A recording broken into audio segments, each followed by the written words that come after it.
За их хүнд сонсогчдоо өнөөдөр минь төргий SEO подкастын маань одоо ээлжид нэгэн дугаар эхлэхэд бэлэн болсон байна. Тэгээ өнөөдөр бид нар бас сонсогч та бүхэндээ маш сонирхолтой нэгэн эрхэм хүнийг урьж оролцуулж байгаа. Энэ хүн бол одоо Petrovs Group-ийн компани гүйцэтгэх захирал Инх Хамглан байгаа. Танд энэ өдрийн минь төргий. Баярлалаа. Та бүхнээс энэ өдрийн мэндийг хүргэе. За урилга хүлээж авсанд баярлалаа. Бид нар тэгээд найзуудаараа нийлээд энэ подкастыг хийдэг. Тэгээ өнөөдөр тантай одоо энэ ковид цар тахлын үеэр болоод байгаа тий. За ер нь эдийн засгийн хямрал яг цар тахал бол болж байгаа. Түүний дагаад бизнесийн орчинд хамгийн том нөлөө үзүүлж байгаа зүйл энэ зах зээл эдийн засаг хумигдаад бизнесийн орчинд энэ хямрал гэдэг зүйл үүсэж байгаа. Тэгээ энэ үед нөгөө бизнесээ хэрхэн одоо залж менеж хийж авч явах уу гэдэг сэдвээр ярилцъя гэд таныг өрсөн байна. Та тэгээд ингээд эхлээд бас манай сонсогчдод өөрийгөө тавчхан одоо бид нар бол таныг юу гэж харж байгаа гэхээр Монголын бас цөө хэдэн тооны мэрэгжлийн одоо гүйцэтгэх удирдлага гүйцэтгэх захирал гэж харж байгаа. Тэгээ өнөөдрийн бас энэ дээр аягүй олзуурхштай урилга хүлээж авсанд баяртай байгаа. Тэгээ та өөрийнхөө энэ замналыг бас нэг тавчхан манай сонсогчдод нэг хэлвэл. За би 97 онд их сургууль төгссөн. Олон улсын харилцааны мэрэгчлэр. Тэгээд гадаад яамд ажилд ороод бас мэрэгчлэрээ нэг 2 жил ажиллаад тэгээд гадагшаа сургууль яваад тухайн үед тэтгэлэгт шалгараад Fulbright-ийн тэтгэлэг шалгараад тэгээд магистр Америкт олон улсын бодлого худалдааны дипломат гэдэг чиглэлээр сураад магистрээ хийж ирээд тэгээд эргээд нэг яаманд ажиллаад нэг жил орчим болоод тэгэл тэрнээс хойш 2002 оноос хувийн хвшилт ороод ингээд ажиллаж байна. За хувийн хвшилт ажиллахдаа бол бас хэд хэдэн чиглэлээр хэд хэдэн групп компанид ажиллаж үзлээ. За банкны салбарт жил ажилласан. MCS-т 8 жил ажилласан уу? 8 жил ажилласан. Яг компаниг бол 2008 оноос эхлээд компаниг гүйцэтгэрлээ үед удирдах эхэлсэн. Гоё компаниг гүйцэтгэрлээр анх MCS-т одоо ажиллаж байхдаа томилогдоод ажиллаж исэн. Ер нь бол гүйцэтгэл болохоос өмнө борлуулалт, маркетинг, хүний нөөцийн одоо функц хариуцж бас ажиллаж исэн. Тэгээд сүүлдээ тэгээд гүйцэтгэрлээр томилогдоод тэгээд дараа нь energy resource гэдэг уул уурхайн салбар руу ороод ажиллаад бас уул уурхайн чиглэлээр нэлээ ялангуяа нүүрсний экспортлдог нүүрсний компаниудад нэлээ ажил хийж байсан. Салхитын салхин парк гэдэг та бүхэн мэддэг. Тэрийн төслийн компаниг удирдаад яг энэ барилга угсралтай ажлын бүрэн дуусгаад одоо зохицуулах хорооноос одоо эрчим хүч үйлдвэрлэх худалдаалах тусгай зөвшөөрлийг авч өгөөд би бас ажиллаа өгч ирсэн. Яг төслийн хугацаанд нь удирдах. Ником тухайд яг ийм төслийн удирдлага бизнесийн практикээс илүү санхүү банкны хүмүүс цуглдсан байсан. Тэгээд яг намайг ирж ажиллаач гэд бас таньдаг залуучууд байсан. Тэгээд би MCS-с гараад Ником дээр очиж тэр төслийн удирдаад дуусгаад хүлээлгэж өгч ирсэн. Тэгээд дараа нь Канадын нүүрсний компани Монголд компани ерөнхийлөгч бөгөөд гүйцэтгэл дараа нь олон улсын биржээр гарсан компанийн ерөнхийлөгч бөгөөд гүйцэтгэлээр дэвшиж ажиллаад тэгээд тухайн компани худалдагдаад тэгээд өөрөө болсон саналаараа яг дараагийн шэр олдруудтай бас нэг ажиллах сонирхолгүй байсан. Янз янзын шалтгаан байсан. Тэгээд одоо Petrovs дээр 2017 оны 1 сараас ингээд 4 дахь жилдээ ажиллаж байна. Petrovs Group-ийн шатхууны бизнес буюу одоо миний харьяан нэг 5-6 компани харьяалж ажилладаг. Тэгээд бид нар бол Монголын зах зээл дээр шатхууныг одоо хэрэглэгчтэй, чанартай шатхууныг одоо баталгаатай хүргэх ийм л ажлыг өнөөдөр эрхлээд сууж байна. Би нөгөө ярилцлага бас нөгөө хамгийн сүүлд хийсэн дугаараар эхлэмээр санагдаж байгаа. Тэгээ энэ дээр нөгөө ер нь дийлэгтээ тодорхой хэмжээнд ингээд карьер хийчээ дараа нь ингээд хувийн бизнес эрхлээд хүмүүс явдаг. Таны хувьд бол одоо тууштайгаар яг энэ мэрэгжлийн гүйцэтгэх захирлын албан тушаал дээр сүүлийн үед явж байгаа. Тэгэхээр ер нь яг ингээд мэрэгжлийн одоо SEO ямар байх хэвээр тий. Ер нь яг ингээд заавал олон сонголт байгаа шүү дээ. Хуваарь бизнес эрхлээ явчин тодорхой мэдлэг төршин төлөвлөмжчаад гэтэл ингээд мэрэгжлийн байхын давуу тал энийг та юу гэж хардаг вэ? Мэрэгжлийн гэж одоо хит үйл ярих нь хаашаа. Зүгээр бид нар MCS-т байхад бид нар зарим захирлууд хоорондоо тухайн үед ярьдаг гэсэн. Тэгээд зарим захирлууд нэг бизнесээр очиод 5-10 жил болдог. Зарим нь болохоор ингээд жоохон байж байгаа л дараагийн имлгоо томилогдоод явдаг. Би тэр хоёр дахь төрөлд нь орсон MCS-т толгой компанид MCS Coca-Cola-гийн борлуулалт маркетинг тий. За гоёгийн гүйц захирлал energy resource-ийн ерөнхийлөгч гээл тий. Дараа нь хайгуулын компаниудын захирал, гүйц захирал гээл ингээл янз янзын ажил хийж үзсэн. Тэгээд тухайд яг бид нар ярьдаг байсан л да энэ бизнесийг удирдах гэдэг энэ ерөнхий ур чадвар яг ингээд бид нар ингээд сайн бодвол аль салбарт ажиллахаас нэг хамааралгүй тий. Ер нь бизнесийн сайн менежер гэдэг бол ямар ч бизнес дээр очиад сайн менежер байх боломжтой тий. Хэдийгээр зарим салбарт очихоор салбарын нарийн ширээнийг бас ойлгоход хугацаа ордог ч гэсэн тэр хугацаагаа одоо юу гэдэг хугацаанд юм ойлгоод мэдчих юм бол нэг талаар бизнес бол бизнес л баггүй. Тэрийг бол ингээл тодорхой арга хэлбэрээр тодорхой ур чадвараар л удирддаг. Тэрнээс биш одоо юу гэдэг ундаа зарах нэг өөр одоо юу гэдэг бензин зарах нэг өөр чи тийм үү тэгж харуул хин өөрийгөө хитрхи тийм хайрцаглаад байна л гэж бодчихсон. Тэгээ яг бидний тэгээд ярьсан хүмүүс байна л да. Жишээл одоо ER-ын батсан ингээл захирлаа шүү дээ. Одоо Coca-Cola-д ажиллаж байсан. Тэ өөр чиглэлээр үйлдвэрийг хариуцж байсан тэ. Сүүлд нь юунд байсан? Пивний компаниг захирал байсан. Гэт юм ингээд бодохоор нэг зарим менежерүүд, зарим захирлуудад бол аюулгүй сонирхолтой карьер бас хийсэн. За магадгүй тэр нь заримдаа бас давуу тал болдог. Олон шин юм дээр очиод хийж үзэх болгондоо нэг ажлыг 5-10 жил хийснээс илүү магадгүй туршлагыг богино хугацаанд хоригдлуулдаг. Тэгээд ялгаатай талентсаа ойлгодог. Ялгаатай байх шаардлагагүй талентсаа ойлгодог. Тийм болоо гэж боддог. Яг мэрэгжлийн одоо сайн менежерүүд бол одоо сүүлийн үед бол аюух орон зайтай болсон гэж боддог. Ер нь Монголд тий. Би ингээд анх тэгээд зүгээр хошигнадаг байсан. MCS-с гарахтаа за би зах зээл дээр өөрийгөө ингээд гаргаад тавьчлаа тий. MCS дотор ингээд дотроо групп дотор ингээд яваад хараа мэдэрдэг байхгүй. Зах зээл чамайг хэдээр үнэлэхийг ерөөсөө мэдэрдэг. Тэрнээс хойш бол ингээд зүгээр зах зээл дээр гараад тэгээд ингээд дараагийн ажил олгогчтойгоо ингээд ярилцаад явахаар чи өөрийнхөө үн цэнийг бүрэн мэдэрдэг байхгүй. Тэгээд чиний үн цэн чиний өмнөх хийж бүтээсэн ажил одоо амжилт ямар ч өөрийгөө харуулж ирсэн тэр юм болгоноос чиний үн цэн бүрддэг учраас мэрэгжлийн одоо гүйцэтгэх удирдлагч бай, мэрэгжлийн одоо янз бүрийн шатны одоо сайн менежерүүд бол одоо тэгэл репутац гэдэг л гол зүйл байна шүү дээ. Репутац гэдэг юм ал хадгалж ажиллах шаардлагатай. Тэр нь бол хамгийн сайн одоо чадварлаг мэрэгжилтэн байхаас гадна одоо менежер байхаас гадна ёс зүйтэй байх тий. Тэр нь ерөнхий бүх утгаараа ёс зүйтэй байх, шудраг байх тий.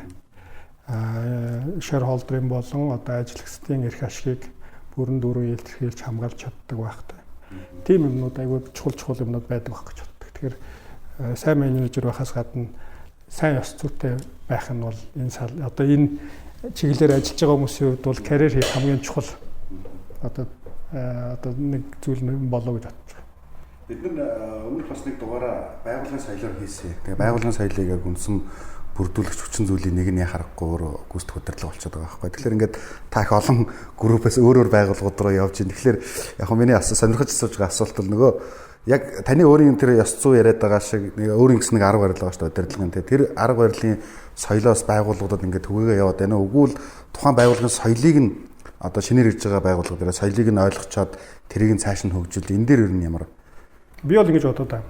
MCS-тэй ажиллахад маш их зүйл сурсан. Би өмнө ингээд сурсан мэрэгжлээ бодоод ингээд яах юм бол би зүгээр л худалдаа эдийн засгаар сураадсан байгаа хөөе. Олон харилцаа тий.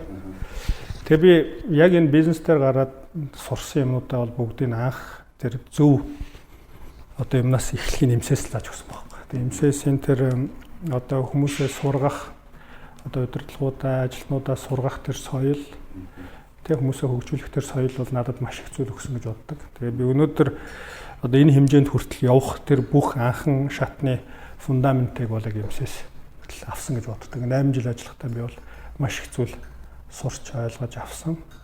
Маш мундаг соёлтой Монголд бол Монголын группууд дотроо тэргүүлэх соёлтой одоо групп гэж би бас ойлгодог тийм маш сайн.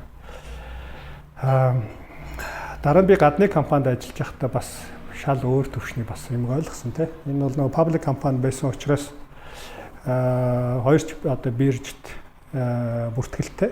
Хонконг болон Торонтогийн биржт бүртгэлтэй компани байсан учраас зөвхөн олон улсын төвшөнд сайн ажиллана гэдэг маань яг юу гэсэн үг юм бэ те. Одоо тэр чинь том жижиг янз янзын шеэрхолдерууд байна. Мэдээллийг үнэн зөв өгөх те. Үнэн зөв одоо тайлагнах. Дотоод ажил процесс бүх зохион байгуулалт нь маш одоо нээлттэй, ил тод байх. Тэр бүхэн маш чухал гэдгийг ойлгосон. Тим байжээж бас юм зөв эрүүл соёл бүрддгийг бас ойлгосон гэж хэлж болно л да. Жишээлбэл одоо миний ажиллаж байсан компанид бол South Gobi Resources шүү дээ. Одоо Монголд охин компани South Gobi Sands гэдэг SGS гэдэг хүмүүс мэддэг. Ямар нэгэн асуудал гарах юм бол нэргүй одоо нэрээ хэлэхгүйгээр нэг одоо уцтлаа уцтаж нэг гомдлох юм уу одоо манайх нь муу хэлэхээр матас өгөх бүрэн боломжтой. Хинэгч матч болно. Тэгэхдээ ямар ч нэр усаа хэлэх ямар ч шаардлагагүй. Тэгэхдээ манай компани ажилтнуудад нээлттэй утас тий. Тэгээ тэр утасууд Монголоос уцтахад Торонтод бишээ Ванкуверт бичигддэг байхгүй. Монголд бичигдэхгүй тий. Тэгэнгүүт одоо манай толгой компани тэр үед манай толгой компани яг тухайн бизнес байхад бол Ванкуверт байсан. Ванкувероос хууль хэлтс тэрийг ингээд шалгаж эхэлдэг. Тэгээ бид нар бол мэддэггүй. Хэрвээ биднээс доош албан тушаалтныг шалгаж байвал энэ одоо C-level ч юм уу янз бүрийн төвшөнд ажиллаж байгаа удирдлагуудаас энэ нэг Монголдо тэрийг асуудлыг хариуцах үнийн томилдог тий. Тэгээ ингээд шалгалт явж байдаг. Хэрвээ ингээд удирдах албан тушаалтныг шалгаж авах юм бол бид нар ч мэддэггүй. Тэгээд шалгаж. Тэгэд над дээр бол миний мэдхийн 2 ч удаа ингээд юм очсон байгаа хөөхгүй тий. Тэгээд дараа би ингээд тузын хурал дээр сууж хад ч юм манай хорооны хурал дээр аудитын хорооны хурал дээр за тань дээр 2 гомдол ирсэн ч гэдэг юм уу тий. Тэгээд ийм юм болсон бид нар шалгасан үндэслэгөө нь ингээд тогтоогцсон гэж зүгээр л хэлчихэ. Тий. Ингээд үндэслэгөө матаас ирсэн байна. Тэгээд ийм ирсэн байна тий. Тэгээд надад 2 ч удаа тохиолдож байсан ямар ч үндэслэг гарч байгаагүй тий. Гэхдээ эргээд team соёл одоо оюутлогоо директор нь байдаг. Одоо оюутлогоо Rio Tinto-гийн бид нар Rio Tinto Group тариалаа гэдэг тий тухайн үед тийм байсан. Тэр соёл нь бол монголчуудад бол ингээд хуучин социализм үе юм а бодохоор их муухай юм шиг тий. Эргээд компанид эрүүл соёл тогтоох хүмүүс яг ингээд одоо үнэн шударгаар ажиллаа хийхэд бол тэр бол одоо айгүй том одоо хүчин зүйл болд юм болов тий. Тэгээд айжмдаа дасаад ирэхээр хүн бол юмыг ёс зүйтэй үнэн зөв шударгаар ажиллаж сурчдаг тий. Заавал одоо янз янзын одоо арга мэх хайх шаардлага болчихгүй. Яг тэгвэл нөгөө хажууч хүн байгаль цагт тий тэр хүн хизээч магадгүй тэр утас руу уцтаж магадгүй. Манай группч бас яг тийм байдаг. Бид нэр тоцоохоо оролдоо оронгоо. Бас яг тийм тохиолдол гардаг. Хурдан заргаас өө чам дээр ийм асуудал гарсан шүү, мэдгдсэн шүү. Тэгээ шалгаж үзсэн. За яг ч бас яг хэлсэн дагуу бол байсангүй. Гэхдээ бас тодорхой нэг ийм хүнд буруу ойлголт өгсөн юм чи хийсэн байлээ. Энийгээ одоо залруулаарэ гэдэг ийм байдлаар өчгөр их амар юм билээ. Тэгэхээр эргээгээ дараа нөгөө гүс захирал бас энд их сурдгийн байна гэж би ойлгосон. Дараа нөгөө хүнд ингээд нэг ойлгомжгүй даалгавар өгдөг те. Эсвэл ойлгомжгүй одоо зүйл хүсээд үр дүнгийг одоо зөв үр дүнгээ одоо тэр хүнд ойлгуулж чадахгүй байгаа тохиолдлуудыг мэдээд авдаг юм байлээ. Тэгэхээр эргээгээд нөгөө ажилтнуудаас хүсэх хүсэлт те өөрийнхөө удирдлагын байгаа хүмүүсээс хүсэх хүсэлтүүд их маш тодорхой болоод ирдэг юм шиг санагдсан надад. Энэ тэгээд юу гэж болохоор одоо нөгөө нэг бизнес процессд байгаа нөгөө ажилтнаа 360-аар хэмжих гээл бас нэг түүл байгаа шүү дээ. Үнэлэх гээл. Энэ шиг ямар нэгэн тийм аргачлал түүл байна уу? Одоо ямар юугаар ингэж хэрэгжиж байна?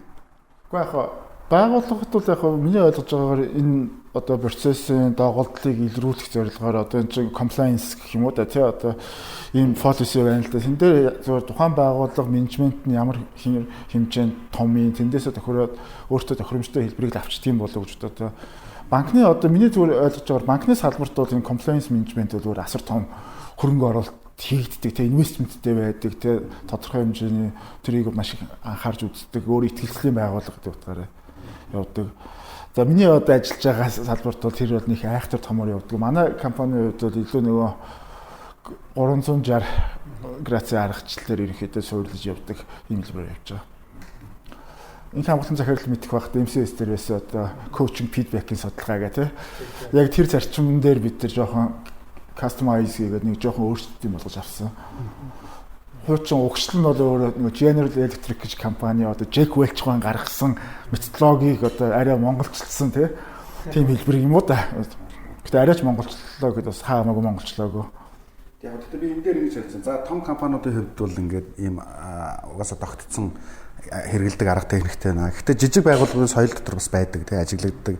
Тэр нь за нэг жижиг дунд үйлдвэрлэлээ гэж бодоход нөгөө яг таны дүрний хэлдгээр матах арга яг захирал дээрээ ирээл нэг нэгээрээ ороод ингээд нөгөө тойруулаад ярьдаг шүү дээ. Тэгэхдээ жоохон эзэнтэй байдаг. Гэхдээ буцаагаад яах вэ гэхээр энэ нь өөрөө нөгөө яг бизнесийнхаа асуудлыг олж харахад аюул тусалдаг тийм ээ. Одоо удирдлага хүн үргэлж доор байгаа асуудлуудыг яг хаанаас эхэлтэй байгаа асуудлыг нэг ялангуяа яг ажлаас хүн халагдах өргөдлөх үед тэ шалтгааныг илрүүлэх. За ингээд нэгэнд явж байгаа бол одоо ямар асуудал байна гэдэг тэгэхээр ингээд буцаад хүнтэй очиод буудаг ч гэдэг юм уу тэ. Тэгээ тэрэн дээр ингээд засах хэмжлэг үйлчлэг ажил хийдэг тэ. Тэгэхээр энэ нь бол зүгээр ингээд яг зөв аргаар нь одоо саяны ярьсан жишээ шиг ингээд эзэнгүү зарим газрууд бол нөө хайрцаг энэ төр ажиллаулаад саналын хайрцаг марцгаа явуулдаг. Тэгэхээр тэр байдлаа мэдэх нь өөрөө бизнест бас эрүүл соёлыг тогтооход чухал юм байна. За тэгээ өнөөдрийнхөө үндсэн сэдв рүү оръё. Эдийн засаг ер нь ямар хөө байна? Энэ дээр Зоолко таны аялал жуулчлалын салбар дээр ковидын сардахлын бол юм шүү дээ. Олон улсад гарна гэж төлөвлөөд олон улс төрс хөрөнгө оруулалт гадныхантай уулзаад тий сая 3-4 сард гадагшаа хуулцалтууд өдр байсан. Тэд нар бүгдээрээ зогссон. Одоо бүр харилцаа шолтлоо. Хөрөнгө оруулагчид бүгдээрээ чимээг болсон. Тийм байдалтай байгаа. Дотоод дээр бол бид нар бас аялал жуулчлал зогссон. Гэхдээ сая 100-ны хугацаанд бол 200 мянган машин хотоос гараа явсан гэдэг бол маш том хөдөлгөөн гарсан. Тэгээд тэр нь өөрөө нэгдүгürt монголчууд яг энэ өөрөө эдийн засгийн хямралч өөрөө ямар нэг юм ингээд өөрчлөд байгаа байхгүй. Тэрний хойно зарим нь хямарч яадаг, зарим дээр илүү боломжууд гарч ирж яадаг тий.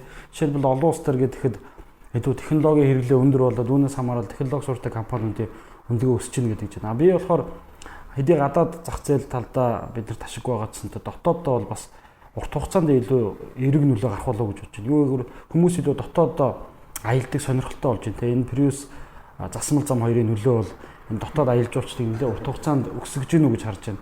Хоёрдугаар болохоор аялал жуулчдын салбар маань өөрсдөө тий нийлүүлэгчд маань бэлэн биш тодорхой нөөцүүдийн дутуу багтаамж багтаа байгаа гэднийг харж байна. Тэгэхээр дахиад бид нар одоо яг энэ яам газруудтайгаа энийг ярьж байна л та. Бид нар дөнгөж эхэлж байна тий одоо дараагийн ингээд өсөлт эхлэх гэж байна гэж харж байна. Одоо эргээрээ бол би ч бас юуны аюул эрсдлийн хойно дандаа боломж байгаа гэж харж явж байдаг байхгүй. Тэгээ тэрийг харж харах гэж зорддог. Тэр тийм сайн талууд бол харагдаж байна. Яг өнөөдрийн хувьд бол борлуулалт юуны хувьд бол нэлээд сөрөг нөлөө бол гарчаад байна. Танаас аврал үед одоо хямрал эдийн засгийн хямрал Маш их хямраг өсөж байгаа шүү дээ. Яагаад? Сая ярьлаа. Мэдээллийн технологийн хэрэгцээ гэдэг. Тэгэхээр нөгөө өөрөө одоо энэ Microsoft компани хувьцааг харах юм бол дэлхийд даяар одоо энэ бодоо олгож байна шүү дээ.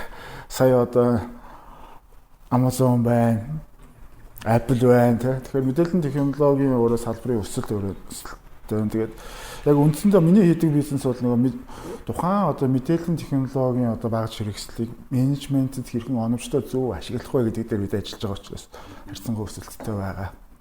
За танай салбарын хувьд бол эдийн засаг нөлөөлөл одоо энэ хямралын нөлөөлөл тий. Тэгэхээр энэ жилийн хямралын хувьд бол бас бидний хувьд бол огт төсөөлөөгүй хямрал хэлсэн.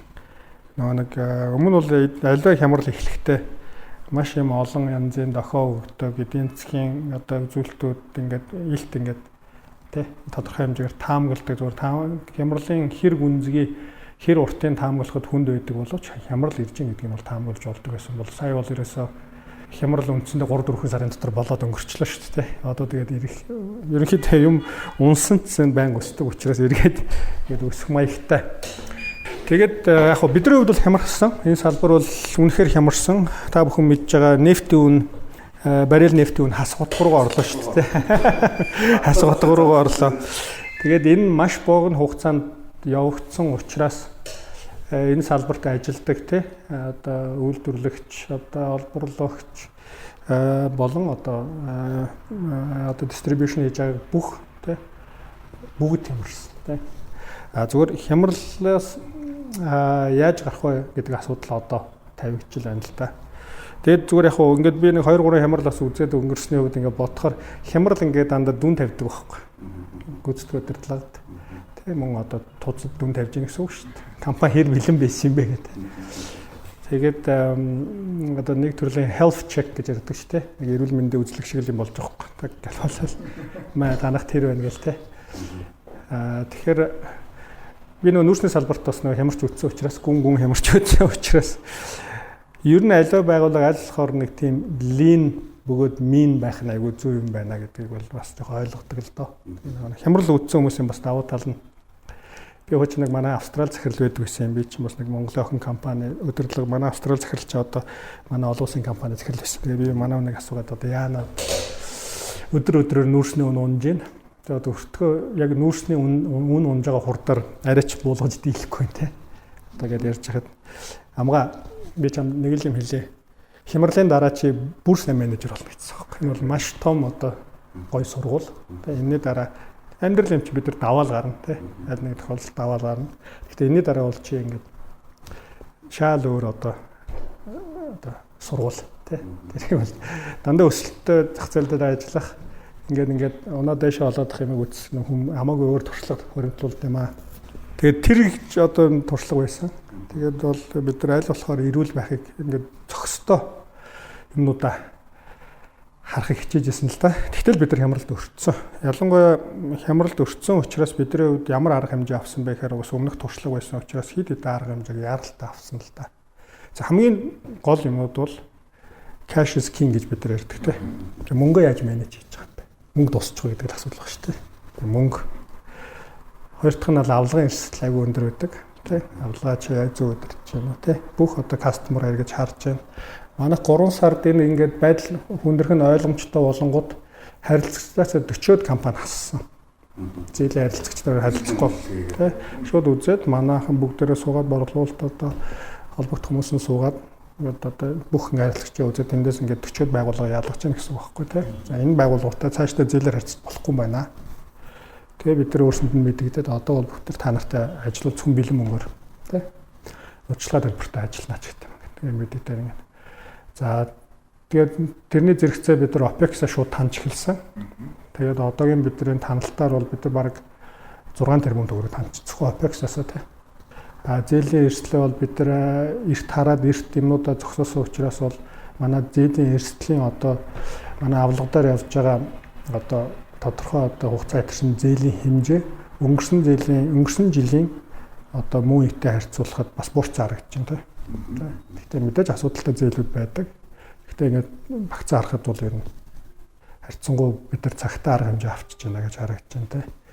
Тэгээд гих мэтлэнгээр ингээд бид нар бол яг хоо нэг хүмүүс ингээд хямрахаараа за яах юм бол ингээд хит зөөл явах тэрэн дээр нэг алдаа байд юм болов уу гэж боддог. Ер нь бол хямрал тодорхой болсон үед тийм агрессив арга хэмжээ агай чухал гэдэг те.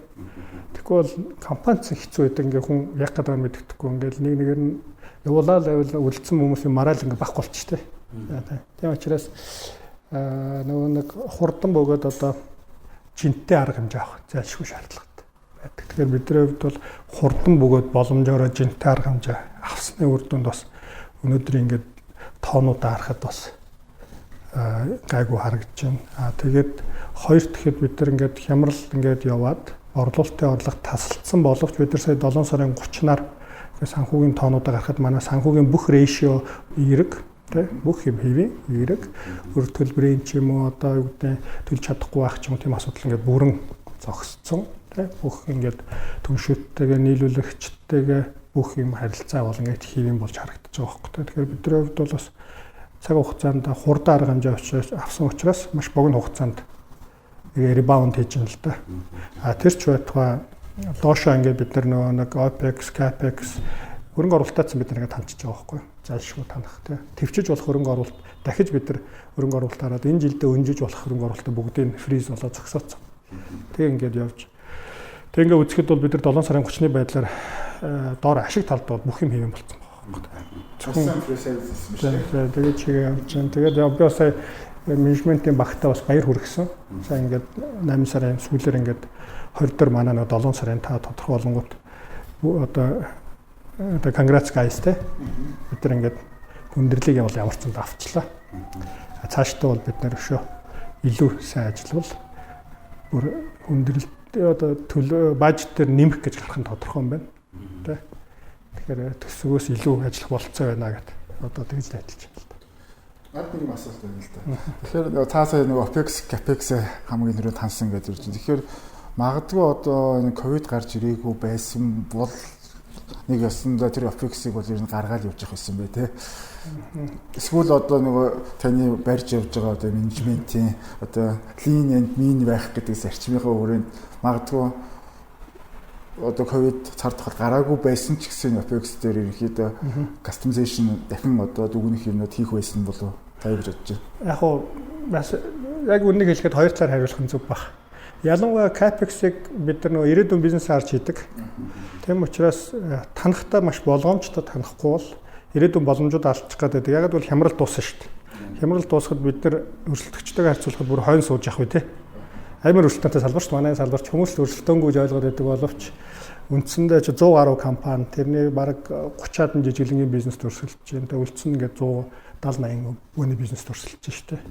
Тэгэхээр бидний хувьд бол ингээд хүн болгоны юу хийж байгааг ингээд бид нар байнга хардаг тий. Импортын тоогоо аавна, хин хаана юу барьж гин, юу босгож гин бүгдийг харж. Тэгэхээр өрсөлдөөнтэй салбар учраас бид нар CAPEX-а танахтаа ирээдүйн боломжоо танах уу гэдгээ тооцож таньж байгаа. Нөгөө талаар OPEX танахын хувьд бол энэ бол яг түрүүний хэлсэг онцлогоо бидэрт дүн тавиад байгаа байхгүй. Тэгэхээр OPEX дээр бол танах боломж байсан гэдгийг бидэрт мэдрүүлж байгаа байхгүй.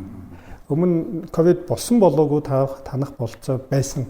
Тэгээд бид нар эргээд тансан юм харахад магадгүй тэрний 30-40% нь бол бид нар стил танаал ажилласан ч болохоор байсан гэж одоо би бол боддог тийм. Мэдээж хит одоо танах нэмж ковидоос хамаарад нэмж тансан юм бол байгаа.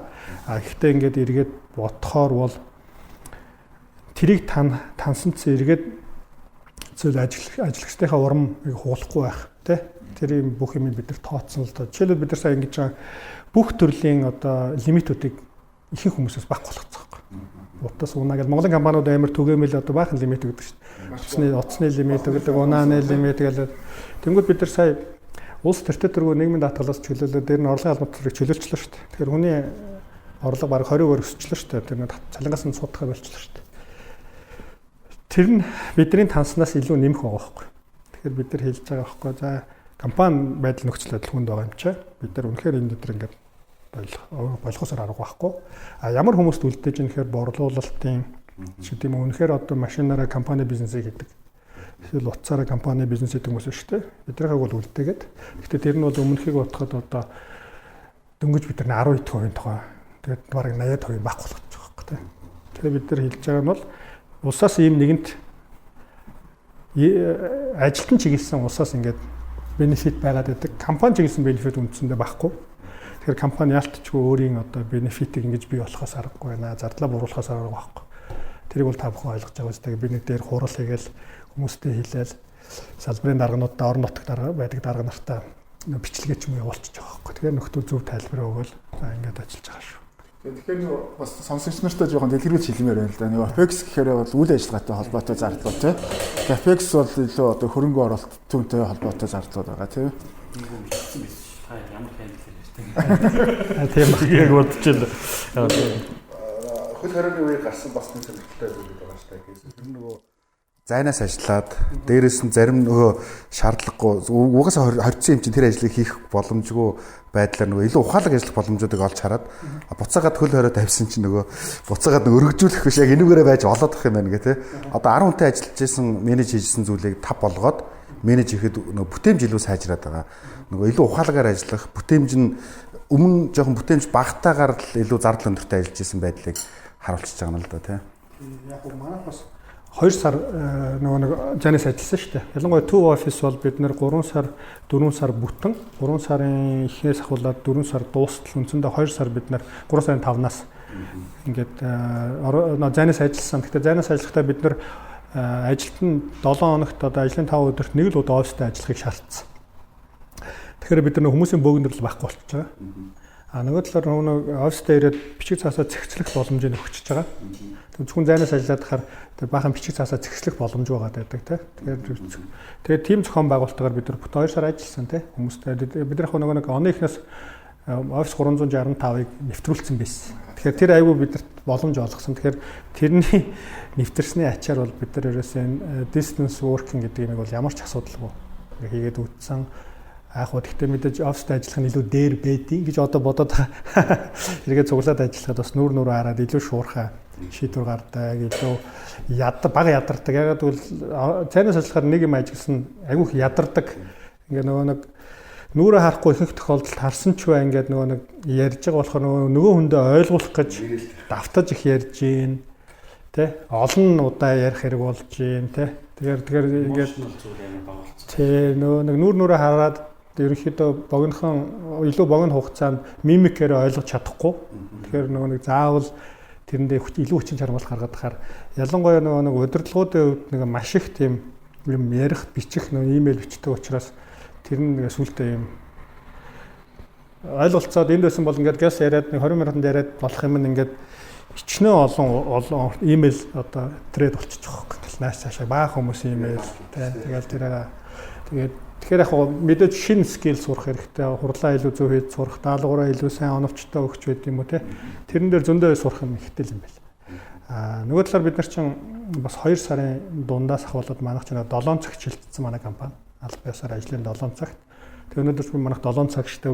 Цум бол 8-аас эхлээд 4-т харчиж байна. 8:30-аас эхэлсэн 4:30-т харчиж байна. Одоо 9 сарын 1-ээс болохоор 8:30-аас эхэлсэн 4:30-д 9-ээс эхэлсэн 5 цагт харчих.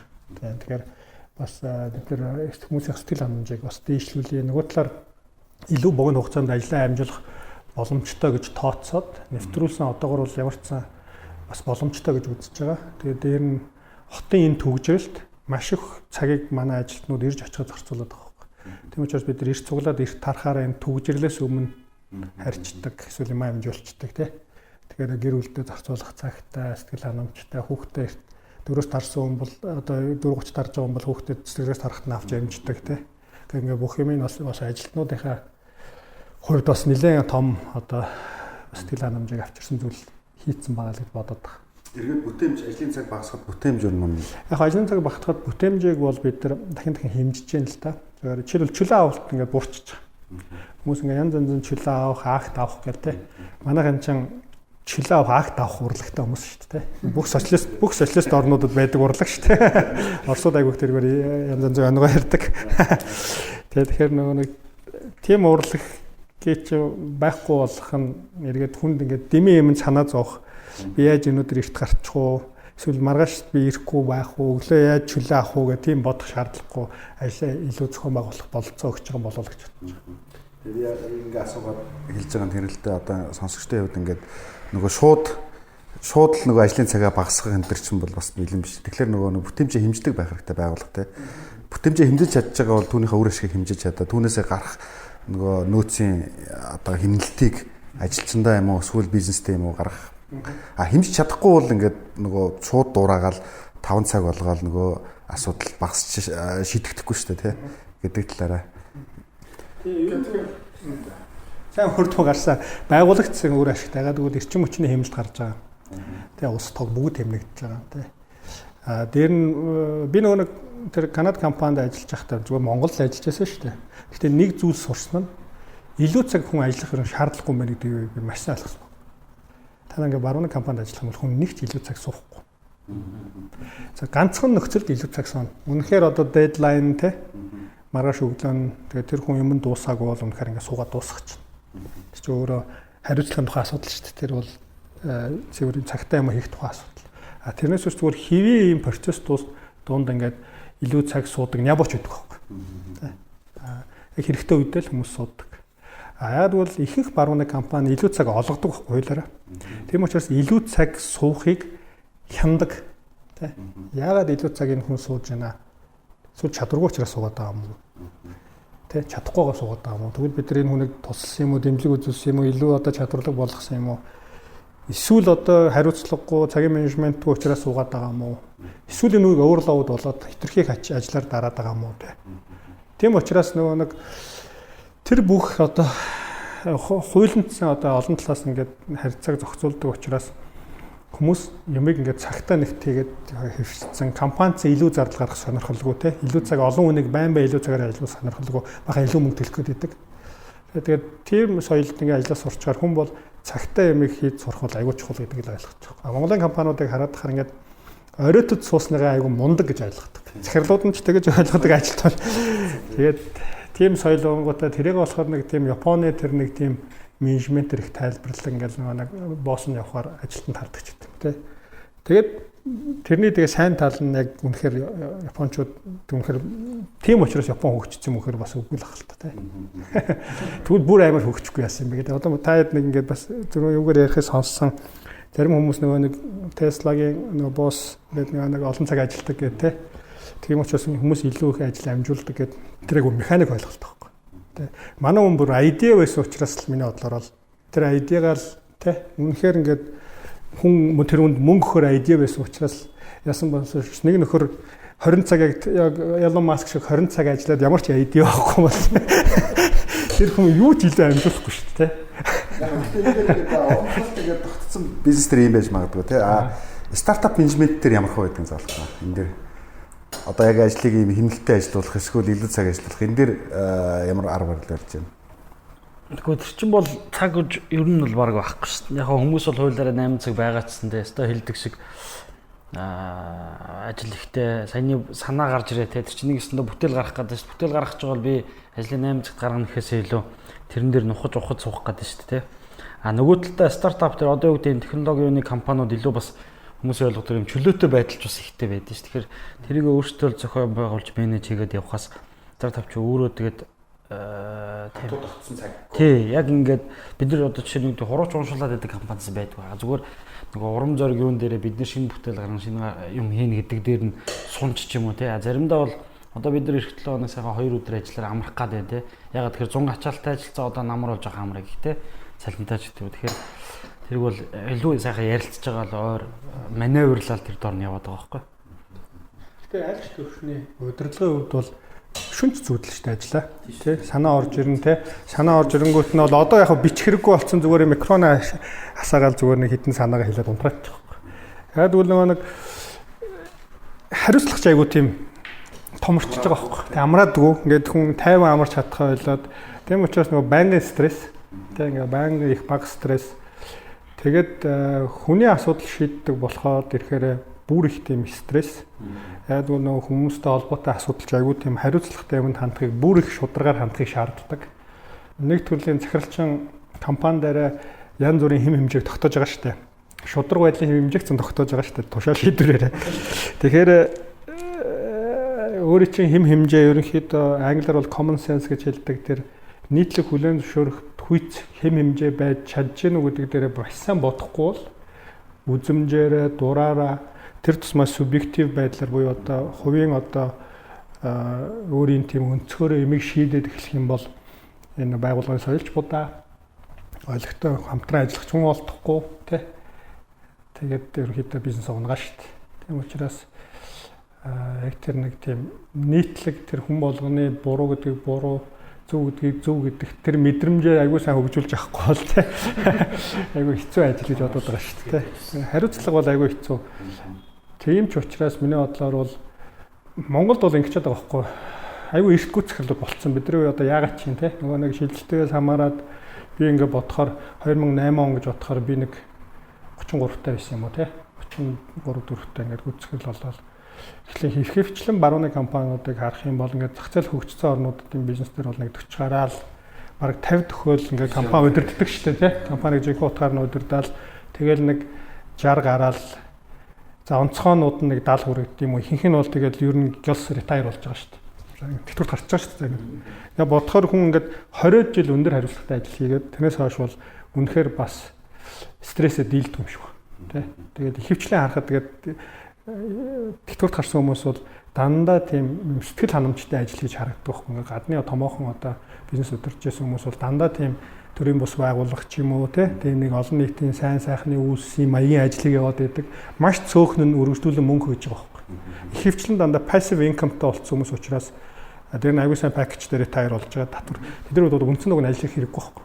Зүгээр илүү энэ боловсролын салбарт ажилладаг эсвэл те. Эсвэл ингээд дандаа тэгээ харахад тэр хүмүүс харахад стрессгүй ажил автоматар шилжиж байгаа байхгүй. Дандаа зүгээр өөрөөс нь хамааралтай цагт баригддаггүй. Тэгээ нөгөө сэтгэл ханамж өндөр авах ажил дандаа хийж байгаа байхгүй. А бид нар ч одоо залуугаар SEO болоод бас залуугаар ретайр болох хэрэгтэй гэж би ойлгодог. Би бол одоо жишээлбэл 60 хүртэл гүйцэтгэл бол хийхгүй. Тэрийг бол би батсан мэддэг. Би бол одоо цаад хугацаанд магадгүй нэг 50 ч юм уу те. Тэгэл 5 жил одоо те. Тэгэл би ер нь бол тэрнээс хойш бол гой төрийн бус байгуулах ч юм уу, эсвэл олон нийтийн байгууллагын байгаль орчин хамгаалах ч юм уу те. Эсвэл одоо жижиг дунд бизнес эрхэлж байгаа хүмүүст одоо зөвлөгөө өгдөг, одоо зөндөө төслүүд байна шүү дээ те. Тэнд очиод заавал бас тийм дарга зэрэг хийх хэрэггүй шүү дээ. Зүгээр сайхан ингээд хүмүүстэй нийлээд чадах мэдэх хэмжээндээ зөвлөгөө өгөө те. Тэгээд явъя гэсэн бүр ингээд туйлын өсөлттэй. Тэгээ анх би угаасаа хүүхдтэй түүхч болоо гэж боддог гэсэн болохоос бизнесмен болоо гэж ерөөсөө бодож байгаа. Би яг сая энэ асуултыг асуух гэж байлаа л да. Нэгдүгээрт нөгөө нэг танаа ажиллаж байгаа салбар бол хүмүүс харахад ингээ бэлэн мөнгөөр нөгөө одоо бензин худалдаж аваад байгаа юм шиг бодлоо бол хамгийн том борлуулалт бол дандаа зээлэр явж байгаа тий барыг. Дандаа нөгөө дараа салбараар явж байгаа. Тэгээд хамгийн өөрөө өндөр эрсдэлтэй тий. Яагаад тэгэхээр маш их олон жижиг салбаруудад хуваагддаг. Тэгэхээр нөгөө энэ их стрессийг яаж давдаг вэ гэж яг асуух гэжсэн та шууд хариулчлаа. Тэр нь эрсдэл одоо давъя гэж бодож байгаа. Салж давъя. Тэгэхээр миний нөгөө асуулт түрүү та ярьж байлаа 40 орчим компанид одоо нөгөө зээлийн шалгуурууд хангахгүй байна гэдэг ижлэн үнэлгээ хийсэн гэдэг. Тэгэхээр ер нь ингээд зээлийн үнэлгээ гаргах одоо компани үнэлээд байна шүү дээ. Тэгэхээр одоо энэ B2 бизнестэй одоо байгууллагаас байгууллагын хоорондох энэ үнэлгээнд дээр ер нь ямар зарчмыг одоо баримталж ирнэ явт юм бэ тий. Ямар тохиолдолд зээлэр өгөөд ямар тохиолдолд кэшэр игээд бэлэн мөнгөөр гээд ах юм номчтой байдаг юм бэ? Ер нь манайх ингээд бодох юм бол банк шиг байхгүй. Тэгээ маш том зээлийн багцтай. Жижиг банкудаас том шигтэй манай зээлийн багцтай. Зөв бид нар зайлшгүй банкны ашиглаж байгаа тэр менежмент рүү ингээд орцсон. Тэгээ сая бид нар бол сүүлийн жилийн тэгээ ялангуяа бид нар ингээд нөгөө нэг ямарл ингээд ойрхон болох нь тодорхой. Эдийн засгийн нэг ингээл лээ шүү дээ. Эдийн засгийн гол үзүүлэлт айгүй муу. Тэгэхээр бид нар бол ер нь бол энэ өмнөх одоо энэ зээлийн одоо удирдлагын кредит одоо удирдлага сайжруулах хэрэгтэй байна. Тэгэхээр бид нар ер нь өнгөрсөн жилээс эхлээд энэ банкны зээлийн удирдлагын систем рүү шилжчихсэн байхгүй юу? Ер нь ингээд дотоод дүрм журмаа өөрчлөөд. Тэгээ сая бид нар тэр компаниудыг яхахтаа зүгээр бид нар шалгууруудаа дахиад ахиулчихж байгаа байхгүй юу? Тэгмээд өмнө тэнцдэг байсан компаниудыг шалгуураа ахиулаад эрсдлээ бууруулад үзэнгүүд тэнцгээ болчихж байгаа тодорхой компани гараад ирж байгаа байхгүй. Тэнгүүд ингээд заа тэгвэл эдэртэй ажиллахаа болчихё гэдэг чиж. Тэгээ одоо эргээд магадгүй хямрал ингээд гайг болдог ч юм уу ингээд эргээд сэргээд ирэх юм бол бид эргээд шалгуураа буулгаж ус болно шүү дээ. Тэ. Зүгээр л нөгөө нэг ногооноос шар улаан болдог яг тэр системээр л явуулж байгаа байхгүй. Бид нар одоо сая ингээд ерөнхийдөө байдал хөндрөнгүүд улбар шар болгочихж байгаа байхгүй. Тэнгүүд л ингээд автоматар. Тэгээ бид нар нөгөө айлуудтай үннийг хэлж байгаа тэ. Одоогийн нөхцөлд бол та нар манай зээлийн шалгуурыг хангах байна тэ. Ирээдүйд хангах бүрэн боломжтой. Яг л та нарт ийм зээл дахиад байна. Тэ. Та нарын ингээд кэш флоу чинь энэ дээр ингээд заримталтай хүрхгүй харагдчихээн тэ. Тэгэхээр бид нар цаан чи ийм зээл манай зээл таны кэш флоу чи ийм байгаа юм чинь бид нар одоо боломжгүй болчихлоо. Яг хоо ийм төсөл ингэж орж ирэхээр хугацааны үед манай зээл ийм тийм зээл тэгэл ингээд үзэхэр бид нар маш энгийн л яг банкуд чиглүүлчих тэ. Одоо бол та бол одоогийн нөхцөлд юу хангахгүй. Тэгвэл Монголд маш олон бизнес чинь нөгөө нэг улирлын чанартай тий. Тэгээ кэш флоу нэг тийм сонирм ингэж явангуудаа алтныхын чинь бол ихлээр бахан зээл аваад гинт 6 сараас мөнгөө төлөнгөт төлд юм уу 7 сараас мөнгөө төлөе гэж орж ирнэ тий. Барилгын чинь гинт явж явангуудаа тасалтаад сангийн мөнгө өгөхгүй ч гэдэг манайх чинь айгүй тийм солон ойлгоо тийм бизнесийн бус тийм айгүй олон тийм нөхцөлтэй хүн ингээд ойлгохгүй барууныхаа сонсоод ойлгохгүй тий. Гэрээний дагуу мөнгө өгдөг нөгөө тал нь тий. Улсын ч гэрээнийхээ дагуу мөнгө өгдөг ч юм уу тэгэхээр тийм олон факторуудыг айгүй олон тооцох тийм шаардлагатай байгаа юм л та. Тэгээ сая л ерөөхдөө тийм л юм болсон. Тэгэл явж байгаа. Одоо энэ бидний хувьд бол улбар шар нь хэвээрэл явж байгаа ятаага мөнгө хувиргаагүй тий. Буулгаад л явж байгаа. Өөр одоо энэ хямрал таны яриагаар бол танаа байгууллагын хувьд бол хямраад ард нь гарч эхлээд одоо дараагийн өсөлт рүүгээд дараагийн юм тооцож эхэлж байна гэж байна шүү дээ тий. За зээлийн эрсдэл кэш флоу дээр ажиллана. Өөр одоо бас яг энэ байгууллагын соёлын хувьд ямар хөө арга хэмжээнд авал. Яг уу бид нар Торонтогоо бас харж байна тий. Оронтойгоо харж байгаа. Гэхдээ нэг засгаас нөгөө нэг оронтойгоо хасахгүй байх инсентив байгаа учраас одоо урамшуул байгаа учраас бид нар хасахгүй явж байна. Гэхдээ зайлшгүй нөгөө нэг дүн тавьж байгаа шүү дээ. Хэлээд байгаа нөгөө нэг эрүүл мэндийн үзлэгт орж байгаа гэдэгтэй адилхан бид нар хямрал болгон боломж учраас бид нар өшөө илүү лин болох бололцоо бидэрт олгож юм л гэж харагдав. Тэгэхээр бид нар бол оны эц эх жилийн их гэхэд бол манай бизнес бол хамаагүй илүү бүтээмжтэй тий. Тэгээд эх жил үнэхээр эдийн засаг эргээд бүрэн сэргэх юм бол эх жилийн эцсийн үр дүн бол бүр сайн харагдах болцоотой гэж бодож байгаа. Дээр нь энэ хямралын үеэр бид нар харин зогсоогоогүй юм бол нөгөө нэг ирээдүйд чиглэсэн төслүүдээ бол бид нар одоохонд бол зогсоогоогүй. Тэ ирээдүйд чиглэсэн төслүүд тэг бол өргөжлүүлж байна. Ягаад гэвэл энэ ирээдүйд биднэрт нөгөө нэг өрсөлдөх давуу талыг бий болгох тийм төслүүд байгаа учраас тэр бол хэвийн тэ тэрийг бол санхүүжүүлээд хийх ажиллах ёстой хүмүүс нь ажиллаад явж байна. Тэгээ чинь хямрал бол маш богино хугацааны огцон уналт байлаа шүү дээ. Зөв алхмууд хийх бах. Тэгэхээр эдийн засгийн явц бол дахиж ингэж хоёрдугаар давлгаа гэж нэрлэж байгаа боловч огцом саарахгүй бах. Тэ гэж бодож байгаа. Тэгээд огцом сааруулахад бол маш хүнд болчлоо шүү дээ эдийн засаг. Тэ альч том жижиггүй бүх эдийн засгуудын хувьд бол дахиж тэр 3-4 сард авсан арга хэмжээг авах юм бол зарим нь бол үнэхээр дефолт зарлахад ойрхон болчлоо шүү дээ. Танах одоо асж байгаа зардлуудаас юу гэдэг юм? Ямар төрлийн зардлууд илүү хамгийн түрүүнд хасагддаг бол би нөгөө талдаа нөгөө одоо жижиг дунд ч гэдэм үү те томоохон компаниудаа хамтарч ажиллаад консалтинг, маркетинг юу гэдэг тийм чиглэлийн тийм аутсорсын чиглэлийн ажлууд чинь бараг 70-80-90% ингээ байхгүй болчихдээ шүү дээ. Буцаад тэр хүмүүст ер нь яаж хямралыг давах хэрэгтэй зөвлөх бол тий цаана бүтэн салбар ингээд нөгөө нэг хямрах гэх бас нөгөө танаа тодалтай олт хийдэг салбараас ч бас тийм хүмүүс байгаа да. Гэхдээ зүгээр юу штэ. Би бол ингэж боддоо штэ нэг монголчуудын гоё үг штэ. Хүнжлийнхаа ирээр хөлөж их тий. Хувь хүнч бай, албан байгуулагч бай. Бүнд үед бол хамгийн түрүүнд төсөө эргэж харах л ёстой тий. Илүү бага зардлаар тодорхой хэмжээний хэрэгцээгээ хангаж болоод ах юм бол тийшээ маш яралтай шилжих ёстой байхгүй. Барууныхын жишээлбэл нэг personal finance гэдэг айгүй юм ойлголт ингээ сүүлийн жил бүр юм төгөөмөл болж шүү дээ. Одоо ирээдүйнхөө талаар эрт төлөвлөж байгаа байхгүй тийм. Ялангуяа мөнгөн утгаар нэг эрт төлөвлөж байна. Тэгээд бид нэр хамгийн түрүүнд одоо ингээд нэг зүйл ярьдаг нь альва сейвинг хийхээс өмнө эхлээд 6 сарын ч юм уу мөнгө хадгаламж 6 сарын одоо зардлын мөнгө хадгаламж бүрдүүлэх хэрэгтэй гэж байгаа хүн. Альва одоо хүн ягаад гэдэм бэ гэхээр өөрөө л бизнес хийдэгч бай, хүний төлөө ажилдагч бай. Тэр орлогогүй ажилгүй болсон тохиолдолд тэр хүн 6 сар амьдралаа хийвээ аваад явах чадaltaй. Тэр хугацаанд дараагийн юм орлоготойгоо одоо орлоготойгоо ажилтайгаа одоо залгах тийм төлөвлөгөөтэй байх хэрэгтэй гэж байгаа юм. Тэрнээс хойш жинхэнэ утгаараа сейвинг гэсэн гэж байгаа юм. Энэ бол зүгээр emergency одоо гэтэл манайхан тэгж ойлгож байна уу те. Тэгэхээр хүн аливаа хүн гэр бүл бол 6 сарын зардлынхаа төсвийг эхлээд хадгаламж хэлбэрээр хоримтлын хэлбэрээр ингээд байршуулчаад тэрнээс хойш жинхэнэ утгаараа хадгаламж хувьцаа ингээд юм руу хийж явах хэрэгтэй. Нөгөө талаар бол барууныхан хэлдэг эрт эхлэх хэрэгтэй маш эрт. Ерөөсөө high school төгсөөд коллежид байхдаа ч юм уу коллежид төгсөөд эхэлж явах хэрэгтэй. Ягаад гэвэл эн чинь нөгөө нэг хүүнээс хүү боддог тогтолцоо шүү дээ. Тэгэхээр ингээд тогтмол сар болгон $500 40 гарчаад $50,000 хийх хоёр бол тогтмол $500 хийсэн хүн нөгөө хүнээсээ ойролцоогоор нэг 10 дахин их хоримтлал үүсгэж байгаа байхгүй тий. Тэгэхээр манай тэр юус ойлгодгоо. Ингээд явж байгаа л айгүй хүчтэй нөгөө нэг юм консюмер нийгэм болцсон. Ялгаагүй тий яг. Эндээ чинь капитализмын нэг сул тал нь баг л та. Гэхдээ хоримтлал гэдэг бол уг нь бол айгүй чухал гэдэг л. Бизнес яг тэрнтэй адилхан миний бодлоор бол энэ аливаа хямралыг давах, чадах янз янз байгаа. Тогтсон бизнес нэг өөр, жижиг дунд нэг бизнес өөр, салбараараа өөр тий. Тэгээ хямрал нь жишээлбэл аялал жуулчлалыг бүр ингээ байхгүй болгож ш тий. Тэгэхээр зарим хямрал бол аялал жуулчлалд огт нөлөөгөөч байд юм уу тий.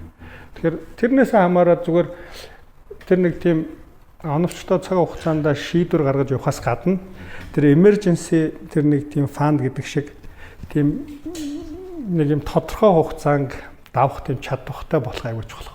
Тэгж л боддоо шүү дээ. Тэр том жижиггүй те хувь хөнгүү, бизнесгүй хямралыг их хямрал бол дандаа одоо ингэж хэлээд байгаа шүү дээ.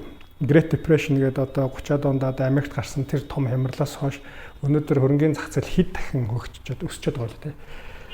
Хямралын дараа бүр их өсдөг байхгүй. Тэрнээс ч нэг том хөрөнгө оруулалт хэлсэн байгаа шүү дээ. Хувьцаа авахтаа нэг time in the market гэж англиар ярьдаг. Та ингээд зөв үед нь ингээд хувьцаа авах тухай битээ яриа. Тэр бол буруу. Хөрөнгөний зах зээлд хичнээн их цаг зарцуулна гэдэг чинь айгүй чухал буюу нэг тогтмол инвест хийх л чухал болохоос биш. Гинт ухаантай нэг өдөр бурхан урд шин шивэнцэн ч гэдэг нь шүн зүүдэнд норж ирсэн энэ хувьцааг авах хэрэгтэй гэж авах. Тэ? Тэр бол мангар өндөр ирсэл баг. Тэгэхээр яг тэрнтэй адилхан аливаа бизнес хийж байгаа хүн бол тэр өмнө олсон тэр орлогоороо өөртөө нэг тодорхой хугацаанд аливаа хямралыг давж гарах чадхыг бүрдүүлэх аягүй чухал байна. Тэ? Тэгэхээр хөрөнгөтэй байна гэдэг юм хамгийн том давуу тал тэр л ах гэж боддог шүү дээ. Монголчууд ерөөс идэх одоо хөрөнгөтэй хүн шүү би одоо зарах юутай ч байдیں۔ Тэ? Тэр ч одоо морь мал одоо тэр хатуу юмнууд байлаа шүү дээ. Бүр болохгүй бол имэйл хазаараа хүртэл цараад. Гэхдээ ямарлыг даваад дараа нь тэр нь чи өөр арчаатайхан бол малжаад хөрөнгөжөөд явцдаг. Бизнес ялгаагүй тэгээд давчих юм бол тэгээд дээр нь бизнесээ доктортой сайн их юм бол эргэл өсөлт байгаа байхгүй. Дундаж би нэг юм тодорхойлт уншиж байсан. Дундаж давхраг гэж альвэ гэдэг. Тэгээд дундаж давхрагт орохын тулд таны зардал ямар байх нь хамаагүй. Тэр зардлаа жилийн хугацаанд ямар нэгэн орлогогүйгээр даах энэ чадхын хэмжигдэхүүнээр нөгөө дундаж давхрыг тодорхойлдог гэсэн нэг тодорхойлт уншсан. Тэрнтэй адилхан. Манай ах ч бас ард түмэн хөдөө байгаа усуд бол бас яг цэвэр дундаж давхраг байгаа байхгүй тий. Орлогоос үл хамааран ингээд эдийн засгаас үл хамааран ингээд байж л байдаг. Мал аж ахуй дээр сорилсан. Тэгээ бид нэг сайхан ярьчихсан тийм үү. Бид гурав одоо дундаж давхрах мөн үү гэдэг. Тэгээ ярьсан чинь бид нөгөө за юутай ч гэсэн нэг жилээ бай гэхэд 6 сар даах нөө гэсэн чинь хэцүү харагдаад байлаа шүү. Ханд яг тэ нөгөө нэг сарын зардлаа айгуу зөв тооцох хэрэгтэй шүү тий. Тэр цаас үлдэж яаж ч тийшээ л авч байгаа. Гэтэ би бол ингээд бодох юм ингээд 40 наснаас өмнөх хойш зардал шал өөрөд байхгүй. Би 40-оос хойш зардал бол миний бодлоо хамаагүй багассан гэж боддог тий. Би 40 хүртлээ бол магадгүй зүгээр ингээд урсгалаараа зардалтай явдаг байсан. Тэгэл 40 хүрснээс хойш би ингээд хүүхдүүд ч том болчдөг тий. Тэгээд ингээд хувийн одоо ингээд гүлийнхаа ингээд санхүүг харахаар надад хэрэгтэй юм айгүй цөөхөн санагддаг тий. Айгүй цөөхөн санагддаг. Ингээд би ингээд ботхоор жишээл би 2 дугаар өрдгөөсөн бол одоо болцсон тий. 1 дугаар барьж гэн би ингээд миний багц айгүй өндөр байдаг байсан. Одоо би барыг хамгийн хямдхан багц барьдаг. Дээр нь дата л худалдаж авдаг. Тэгээд үүсгэхэд амар хямдхан. Одоо чи ингээд компани өдрөдөд ямар амар нарийн юм бэ гэж боддог л хүмүүс. Гэхдээ ингээд бодохоор хүний хэрэгцээ айгүй бага байхгүй тий. За ямар ч орон гэртэй байна тий. Идэх олтой байна. За өмсөх зүүх эмоцсон хүн яг хэрэгцээгээ бодохоор маш бага хэрэгцээтэй байхгүй тий. Ер нь хүн 40 насны дараа ирээд монголчууд нөгөө янз янз гэдэг яг үнэн л юм байна. Хүн илүү тийм ингээд урт хугацааны юм илүү төлөвлөж эхэлдэг юм байна тий. Гэхдээ тэр нь үгүй too late монгол хүн болохоор арай орой эхлээд энэ 20 дэх хэрэгтэй юм байна. Гэхдээ яг ямар ч эхлэх нь чухал тий. Ямар ч ойлгоод тэгж бодоод байгаа шүү дээ. Тэрнээс биш юу гэдэг орлого талаа бодох юм бол би нөгөө нэг гадны компанид ажиллаж байсан учраас бол одоо бас амар өндөр одоо цалин мөнгөтэй байж үтсэ тий. Яг бол ямар ч асуудалгүй тэр. Тэгээ уул уурхай чи өөрөө бас өндөр бүтээмжтэй салбар учраас бас өндөр одоо цалин мөнгө өгдөг тий. Тийм салбар шүү дээ. Тэгээд тэгтээ бол мэдгүй зүгээр хамгийн чухал хоримтлын зарчим бол олсныхаа ирээр зарцуулахгүй байх тухай зарчим шүү дээ. Бод шифр үлээ. Тэрний юм дээр байдаг шүү. Тэг зүгээр анх мөнгө олохдоо л тэг 20% 30% цаашаа хийж чадах юм бол яваанда чаднаа гэдэг өндөр орлоготой болохоор тэг анх чадахгүй бол яваанда хийчихвэ гэдэг. Хямрал гэсэн хямралын ард бас боломж байгаа гэдэг тий. Сая би нэг Монголын нэг том корпорацийн хүнтэй уулзчихсан тэдний бас хэлжсэн байхгүй. 2009 оны хямрал бол биднэрт хамгийн чухал хамгийн том худалдаа авалтуудыг хийж тэр нь зах зээл сэрэх үед ингээ хэд дахин дабалдаж бид нэр өнөөдөр томорчээсэн гэдэг шиг. Тэгэхээр хямралын ард бас боломжууд багш байгаа тий. Би бол сая энэ хямралаар IT-ийн компаниуд нэлээд цөөрөөд гайгүй хөгжүүлэгч тус гараад ирэх болов гэж хараад байсан. Ганц гарч ирж байна бас. Нөгөө талдаа жижиг өрсөлдөгчд бол зогсоог үйл ажиллагаа зогсоогоо явчихж байгаа тийм энэ үед чинь. Нэгсэндээ амьд үлдээд хэрвээ өөртөө маш хурдан энэ эрсдлийн менежмент юмнуудаа хийгээд явчих юм бол зарим өрсөлдөгчд бол байхгүй болчдөг. Тийм давуу тал. Ялангуяа нөгөө үнээр өрсөлддөг газар уу тийм давуу тал бас харагдаад байдیں۔ Өөр одоо хямралын давуу тал чи юу? Таны хэлдэг шиг бид нар ч нэг юм өсөлтөө зах зээл дээр тогтмол өсөлтөө явж байгаар яг нэг хямралаар ороо гарчаар бидний хувьд бол их том туршлага болчихж байгаа. Тэгээ өмнө нэг хоёр хямрал үзсэн хүн бол дараагийн хямрал дээр за ер нь бол бэлтгэлтэй юу гэхээр ерөөхдөө мэдчихэдэг тий туршлагатай бас гараад ирэх юм болов. Тийм бас давуу тал байна. Та бид хоёрын хувьд нь төсөөтэй бас талууд байдгийн байна гэж харлаа нэг. Та бол их олон салбарт топ менежментийн төвчөнд ажилласан байна. Миний хувьд олон салбарт ийм зөвлөгөө өгж ажилласан байна. Тэгэхээр гол одоо ярилцах дараагийн сэдвүүдээр болох нэг менежментэд одоо нэг салбар хамаарахгүйгээр авч үлдэх зүйл байна гэж тайлж байна. Таны бодоор юу вэ? Альва бизнест хэдхэн л юм суурь ухтган байгаа хөөхгүй. Яг ингээд fundamental basic юм гэх юм бол хэдхэн л зүйл байгаа. Хэрэглэгчтэй юм уу? Тэ? Харилцагчтай юм уу? Одоо н орлого чи хэн өгч байгаа? Чи орлогоо яаж удирдах байгаа?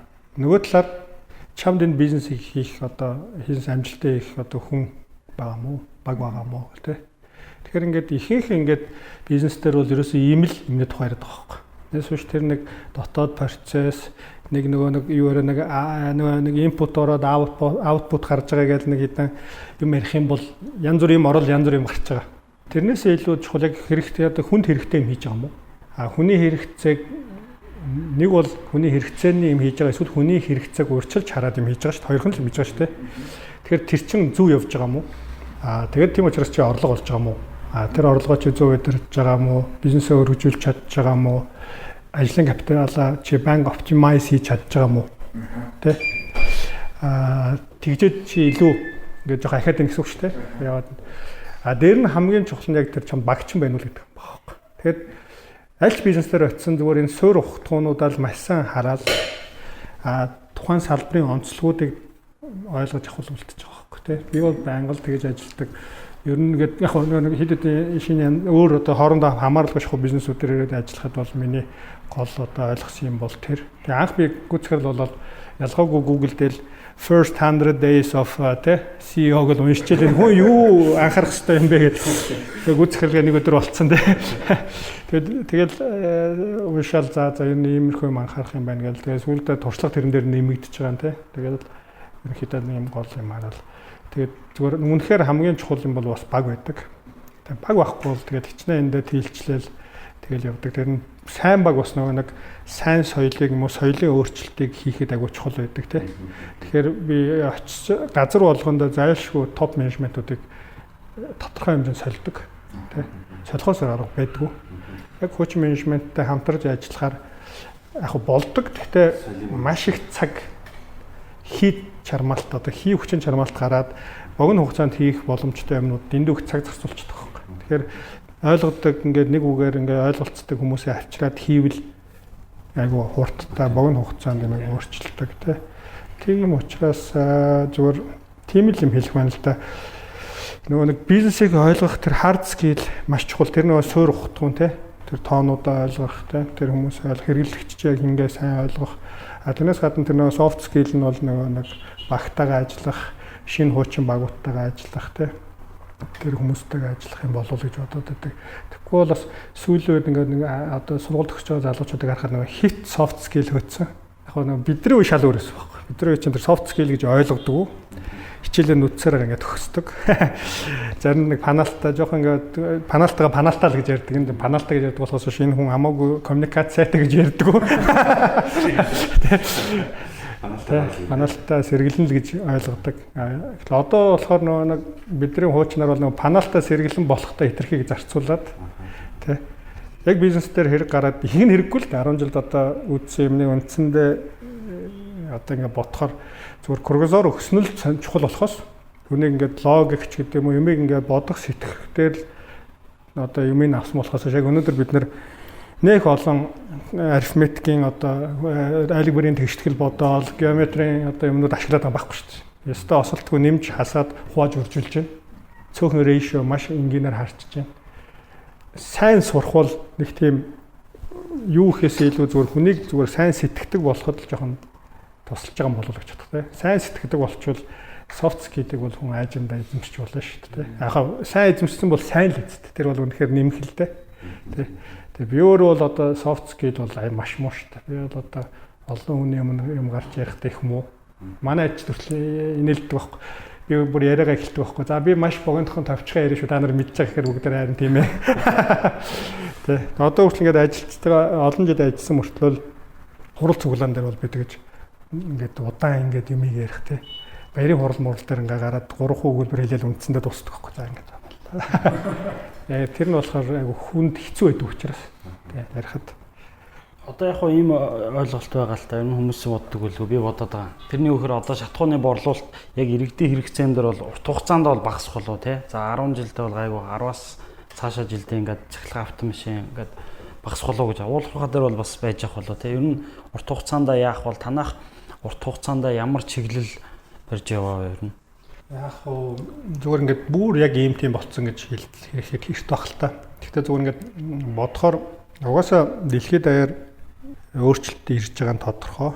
За машин цахилгаан болох нь тодорхой. Тэгээд томоохон угаасаа энэ салбарын компаниуд үүшээ одоо эрчим хүчний айсуудад худалдаж аваад эхэлсэн. Тэ том одоо энэ группүүд одоо юу гэдэг нь Shell мэл одоо бүгд авч шít. Тэ эрчим хүчний хүүсрүүд худалдаж авч जैन. Технологийн компаниуд худалдаж авч जैन. Тэгэхээр угаасаа салбар ийшээ ингээд явах нь тодорхой. Дэлхийд дээр нэг тэрбум орчим одоо тээвэр хэрэгсэл байдаг гэх юм бол тэрийг өөрчлөхэд бол маш хугацаа орно. Цахилгаан машины одоогийн үйлдвэрлэл хэд дахин нэмэгдэж тэр бол ойрын бараг 20-30 жилдээ тэрбум машиныг солих бол хэцүү. Тэ? Ялангуяа ядуу буруу оронд байгаа машинуудыг бол төдийлөн солиход хэцүү. Нөгөө өмнөх хуучин машинуудыг л ингээл дамжуулан хэрглэж байгаа шүү дээ. Гэхдээ Монгол шиг юм жижиг зах зээлийн бас нэг онцлог байгаа юм. Хайбрид машин гарснаас хойш маш богино хугацаанд дийлэнх машины тоо болж хуурцсан тий. Өнөөдөр Монголын зах зээл дээр хайбрид машины тоо бол олох болцсон шүү дээ тий. Тэгээ ингээд бодохоор 10 жилийн дотор 10 за сайндаа нэг 12 3 жилийн дотор ингээд олон болж байна. Тэгэхээр бидний хувьд чинь дараагийн үеийн илүү богино хугацаанд ирэх юм байна. Тэгвэл том дүр зургаар Монголын одоо эрчим хүчний салбар өөрөө бэлэн шиг байхгүй. Одоо их үүсвэр талдаа тэгээд энэ дамжуулах түгээх одоо энэ юу гэдэг энэ дид үтсэн үндсэндээ айгүй хоцрогдсон. Дээр нь айгүй их тийм алдагдaltaй дид үтцтэй ялангуяа дулаан ч гэдэг юм уу те. Нөгөө нэг efficient биш дид үтцтэй. Тэгэхээр бидний хувьд ч юм уу одоо магадгүй одоо дараагийн үе шат бол эрчим хүчний салбар руу орох. Тэ. Энэ салбарыг энэ чинь их хвчлэн төрийн өмчт компаниуд байгаа шүү дээ өнөөдөр те. Тэгвэл тийшээ ороод одоо энэ хувийн хвшлийн одоо үүрэг ролыг нэмэгдүүлэх болцоо байна гэж харж байгаа те. Тэгээд энэ салбарыг илүү одоо орчин үеийн болох болцоо байна. Одоо жишээлбэл манай салбарыг үзэхээр бид нар чинь төрийн өмчт компани 2004 онд ховчлогчноос хойш ингээд дандаа хувийн компаниуд байгаа. Өнөөдөр Монголын хэрэглэгчид бол хамгийн сүүлийн шатхуун түгээх хадгалах, тээвэрлэх технологиор үйлчлэгээ явж байгаа шүү дээ. Дээр нь бараг л булан болгонд станц шүү дээ. Тийм биз дээ одоо машина цэнгэлэх бол үндсэндээ улс таяр бол ямар ч асуудал авшуулцсан тий. Гэтэл цахилгааны асуудлыг эсрэгээр байхгүй тий. Энд дэнд очиод бүх асуудал ялангуяа орон нутагт бол цахилгааны одоо хүртээмж, түгээл, чанарын асуудал хүнд. Тэр байтугай гэр оролттой хүртэл цахилгааны одоо чанарын асуудал ба шүү дээ тий. Нэг юм залхахаар будчихдаг тий. Тэр чигээрээ тий тийм асуудал. Тэгэхээр энэ салбарт бол хийх юм их байна гэж бас бодож байгаа. Тэгэхээр бидний хувьд бол цаашаа өргөжөлт хийх бас болцоо байж л байна. Тэгээд одоо яг л бизнес модель маань ийшээгээ илүү ойлгомжтой учраас тэгэл тийшээгээ л явах байх гэж бодож байгаа. За ингээд өнөөдрийнхээ дугаарыг бүгдээ энэ өндөрлөе гэж бодож байна. Тэгээд ерөөдөө бас бидний урилгыг хүлээж аваад сайхан ярьцлага бас нэлээд өгөөжтэй хүмүүст бас бодох сэдвтэй байсан гэж бодож байна. Ер нь дүгнээд хэлэх юм бол тодорхойгүй нөхцөл байдал ажил сурах бэлэн байх тий тодорхой эрсдлийн сантай байх тэгээ илүү ухаалаг байх тэгээд нөгөө ирж болох эрсдэл бэлэн байх тухай их сайхан зөвлөгөө боллоо гэж бодож байна. Тэгээд дараагийн дугаар болтол баярлалаа. Өнөөдрийн одоо дугаарт Инх хамгаалсан захирал Золко, Жавха, Лавга, Батлгэр нар байлаа. За баярлалаа.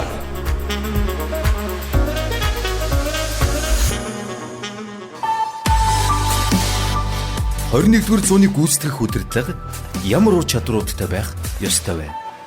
SEO хүний мэдэх ёстой олон зүйлсийг SEO подкастаас